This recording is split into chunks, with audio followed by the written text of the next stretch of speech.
ভোর থেকেই পাল্টাপাল্টি হামলার খবর।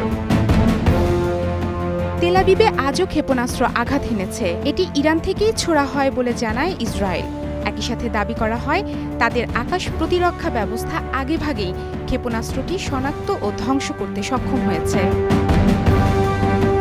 তবে ইরান বলছে ভোর রাতে কোনো ক্ষেপণাস্ত্র নিক্ষেপ করা হয়নি।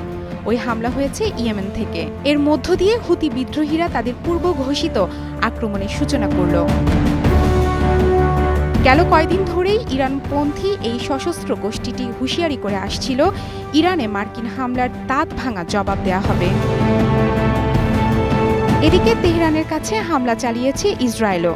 লক্ষ্যবস্তু ছিল পারচিন সামরিক কমপ্লেক্স।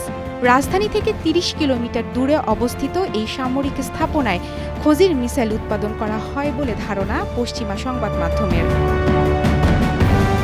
মার্কিন হামলার পর ইরানের সর্বোচ্চ নেতা আলী খোমেনির প্রথমবারের মতো মন্তব্যে শত্রুরা শাস্তি পাবেই বলে হুঁশিয়ারি করেছেন।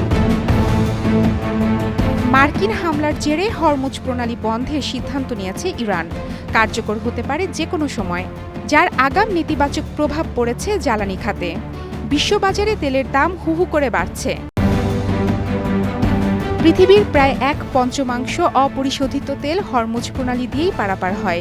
তেহরান যেন এটি বন্ধের মতো কঠিন পদক্ষেপ না নেয় সেজন্য মধ্যস্থতা করতে চীনকে আহ্বান জানিয়েছেন মার্কিন পররাষ্ট্রমন্ত্রী মার্কো রুবিও। ইরানের সঙ্গে যুদ্ধে জড়ানোর পর মার্কিনীদের জানমালের নিরাপত্তা ইস্যুকে আরও গুরুত্ব দিচ্ছে যুক্তরাষ্ট্র প্রশাসন। এরই মধ্যে নাগরিকদের জন্য বিশ্বব্যাপী সতর্কতা জারি করেছে দেশটির পররাষ্ট্র দপ্তর। সংবাদ মাধ্যমের উপর বিধিনিষেধ আরোপ করায় ইসরায়েলের ক্ষয়ক্ষতির পুরো চিত্র সামনে আসছে না।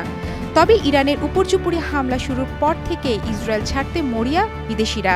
অন্য দেশে সরে যেতে চান এমন আগ্রহী ইসরায়েলি নাগরিকের সংখ্যাও কম নয়। তবে বহির্গামী ফ্লাইট বন্ধ থাকায় আটকা পড়েছিলেন তারা। এমন অবস্থায় ঝুঁকি সত্ত্বেও আজ থেকে সীমিত আকারে ফ্লাইট সচল করেছে ইসরায়েল কর্তৃপক্ষ। তবে প্রতি বিমানে যাত্রী সংখ্যা ৫০ জনে সীমাবদ্ধ থাকছে। ধারণা করা হচ্ছে ১,০০০-এর বেশি আরোহী আজ ইসরায়েল ত্যাগ করবে। মারফুয়াতুন নুর রুচি, স্টার নিউজ।